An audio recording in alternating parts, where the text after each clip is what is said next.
heard that when he worked here years before Seattle happened, he wrote a paper about the potential for a zombie outbreak. He did indeed. How was it received? We fired him. I have been asked to choreograph a step routine. I was asked by myself when Ava was unavailable. Couldn't turn myself down. Unfortunately, my clients were unable to attend this hearing, but I'm sure they would appreciate it if we took some time to find out how my girl over there got her goddess lock so right. I am in control for the first time in my life. You all are here? I'm here. No, I'm everywhere. Oh, my goodness. Making a child defend you, please. No one is that stupid.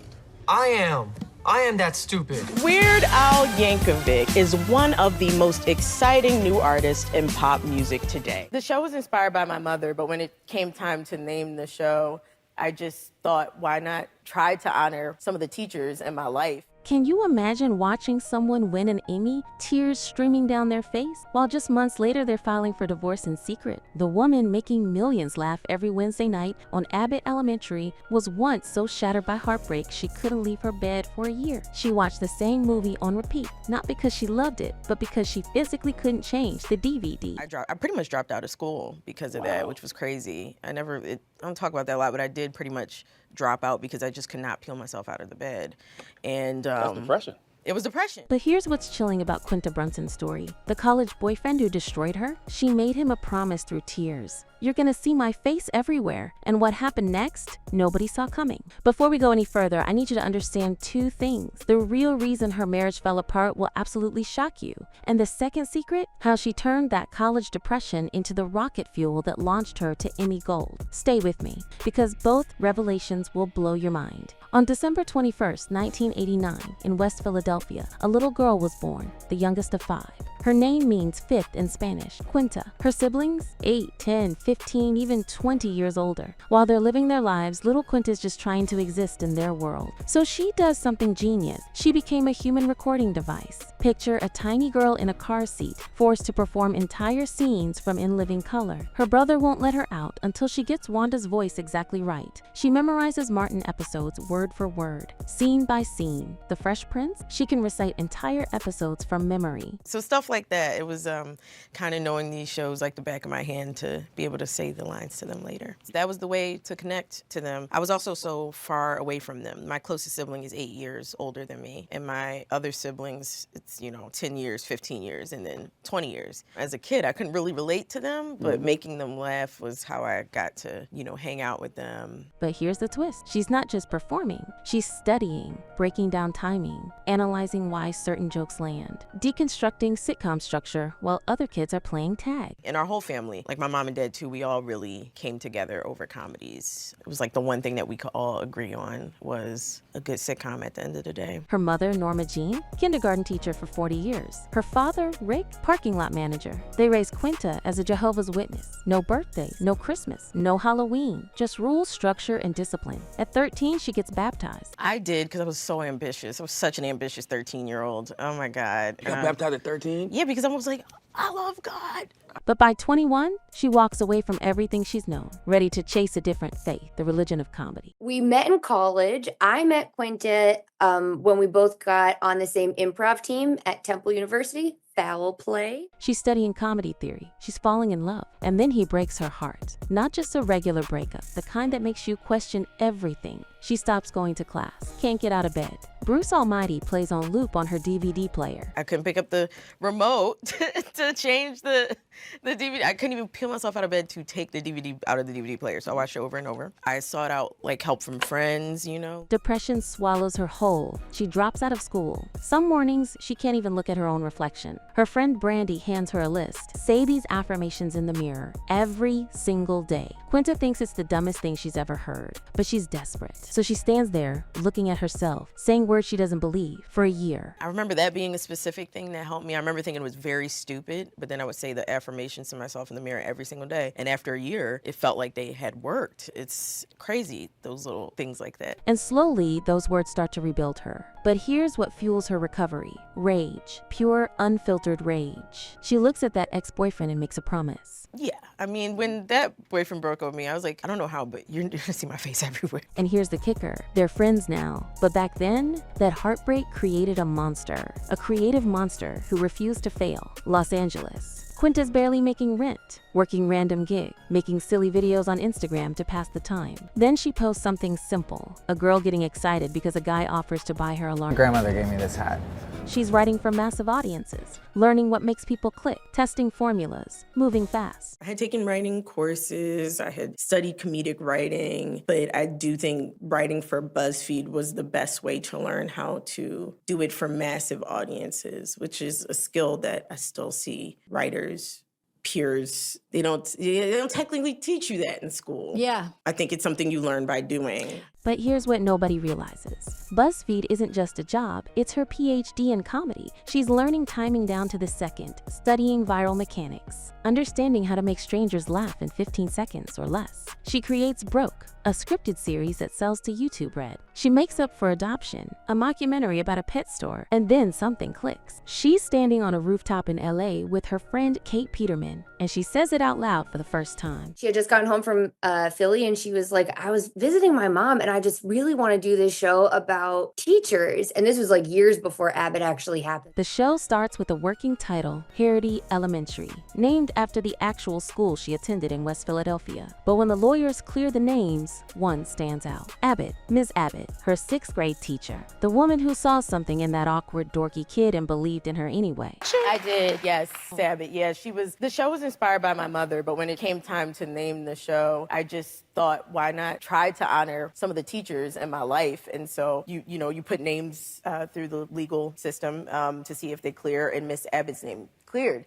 Then the pandemic hits. Everything shuts down. Black Lady's sketch show goes on hold. Her other projects stall. But Quinta starts writing. She writes Abbott Elementary as a cartoon because she doesn't think anyone will let her do it live action. Then fate intervenes. She runs into Justin Halpern and Patrick Schumacher, 2 producers from a failed CW pilot years ago. They ask what she's working on. She tells them about the cartoon. We'd love to actually make something with you now, especially a cartoon, because at the time they had a cartoon called Harley Quinn on HBO Max or DC Universe, I don't know what it was now. And so we worked on it together as a cartoon. And then the show, If Larry Didn't Go, and we both kind of looked at each other, like me, Justin, and Pat. We all looked at each other and was like, what if we did this live action? Everything changes. Everyone's selling to streaming, Netflix, HBO Max, Hulu. That's where the money is. That's where freedom is. But Quinta says no. She wanted ABC, network television, the place everyone says is dying. Why? Because she knows this show isn't for algorithm-obsessed binge watchers. It's for families. For people who want to sit down together at 8 p.m. and laugh. For her mom, who spent 40 years in kindergarten classroom. For the 3-act structure. For that perfect 22-minute runtime that forces you to be sharp, disciplined, flawless. I knew it was built for families. I knew it was built with 2-act breaks. I knew it was 22-minute. I didn't want to fight about it. I didn't want anyone to try to make it 30 or 40. I really believe in that 22 3-act structure. ABC buys it. Now comes the fight. Tyler James Williams is the only name in Quinta's head from day one. They worked together on Black Lady sketch show. So shall we not part because stands are trifling? Lest you denounce your fandom, our family won't work. For whom, dear Rome, would our children twerk? The chemistry was instant. He signs on. No audition. No chemistry read. Just faith. Then ABC starts pushing. Quinta pushes back. Lisa Ann Walter walks into her audition. Quinta watches 30 seconds. That's Melissa. Nobody else. Cheryl Lee Ralph? The network doesn't know her. Quinta has to fight. But the biggest battle? Janelle James. ABC doesn't know who she is. They want someone famous. Someone safe. Quinta stands her ground. Principal Ava is real. They really wanted to stunt. They really wanted to slap a big name in there. And oh man. And it's okay. I love my ABC family. But I had to put my foot down and say, this woman is Ava. She wins the fight. And on December 7th, 2021, Abbott Elementary premieres on ABC. I was thinking, since we can't be at Abbott, what if we recreated some of the Abbott magic here? Reviews explode. 99% on Rotten Tomatoes. Critics called it the best new comedy in years. But here's the part nobody expected. People think it's real. Messages flood in. Wait, is this a real documentary? Teachers in France are watching. People in China are tuning in. American educators are crying because finally, someone gets it. BuzzFeed part was like, whoa, like people know me in China. People know me in other countries, which was so cool. Or walking down the street and being recognized for my work online. Season 1 ends. Emmy nominations roll in. The 74th Primetime Emmy Awards arrive in September 2022. Carol Burnett is presenting. Quinta Brunson became the first Black woman to receive 3 comedy nominations in a single year. Outstanding Writing, Outstanding Comedy Series, Outstanding Lead Actress. She wins. First Black woman to win Outstanding Writing for a Comedy Series. Solo. She's crying. The room is standing. It's a moment. But there's one problem. Jimmy Kimmel is lying on the stage as part of a comedy bit. He stays there. During her speech. During her moment. Jimmy, wake up, I won. Jimmy? Okay, hold my phone.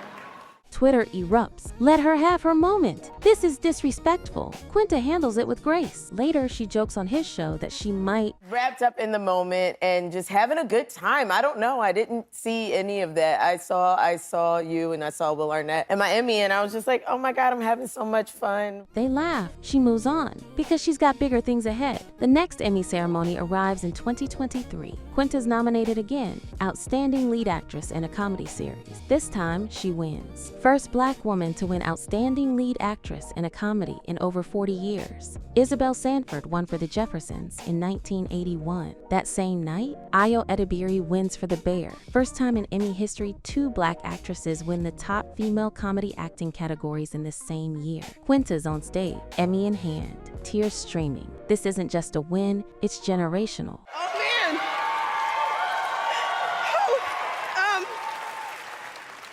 Wow. Thank you so much. I don't even know why I'm so emotional. But behind the scenes, something's breaking. Here it is, the secret I promised you. While Quinta's career is skyrocketing, her marriage is quietly falling apart. Kevin J. Anek, her husband of 3 years. They separated on December 1st, 2024. By March 2025, she filed for divorce. Irreconcilable differences. By September 2025, this settlement was reached. They'd gotten married in September 2021, the same month Abbott Elementary premiered. Kevin worked in California's legal cannabis industry. They lived in the San Fernando Valley. The relationship was intensely private. She didn't even confirm the marriage publicly until her Emmy speech, when she called him the most supportive man I've ever known. But something shifted. A post-nuptial agreement divides the assets. No children. And here's the painful part. Quinta doesn't announce the divorce. She doesn't want to, but it became public record. Her private pain becomes tabloid fodder. In interviews, she's frustrated, almost angry. She debuts a pixie cut, a big chop, liberation, fresh start, and shredding weight, literally and figuratively. I wanted to cut my hair for like 8 years now. I decided not to do it. I got cold feet. I had to check with people. I wanted to keep hair also for my job. But then something clicked in me one day. I was like, I'm doing it. I have to cut it off. I have to start anew. Yes. And I do believe hair is very connected to, I don't know, if you got a lot and you're carrying a lot with you, you kind of cut it. It feels like you let it go. Then pregnancy rumors swirl after a New Year's Eve photo. Quinta shuts it down on Instagram. It's just the odd position of my sweater. I'm not pregnant. New chapter. Single, free, focused. While her personal life crumbles, her career explodes. Abbott Elementary gets renewed for season 5. Quinta signs a massive overall deal with Warner Brothers Television. She's developing new projects, mentoring new writers, building an empire. Quinta Brunson is having a major award season in early 2026, highlighted by winning the prestigious Variety Showrunner Award at the SCAD TV Fest on February 6th. She was honored for her work on Abbott Elementary and also won for Best Character Voiceover Performance for Zootopia 2 at the 2026 NAACP Image Awards. Okay, unfortunately, Karen has chosen to see Joel's smile as a sign of aggression. She's voicing Cherie in The Cat in the Hat for Warner Brothers. Cat? Cat!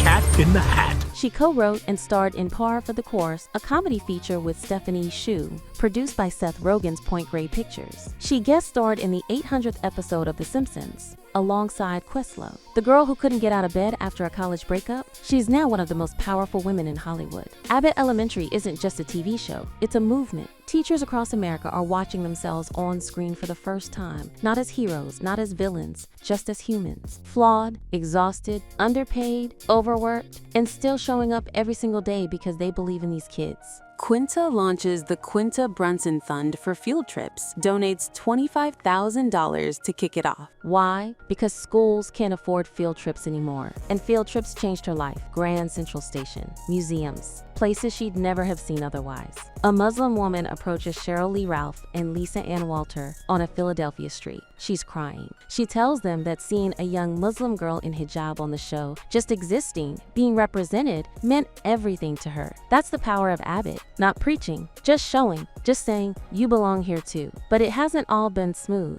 A woman named Christine Davis sues Quinta, ABC, and Warner Brothers for copyright infringement, claims Abbott Elementary is stolen from her script this school year. Quinta's legal team moves to dismiss. The works are wholly dissimilar. The case fades. Quinta hosts Saturday Night Live. In her monologue, she highlights the lack of diversity in Friends. And I didn't even realize I had won a limbo competition.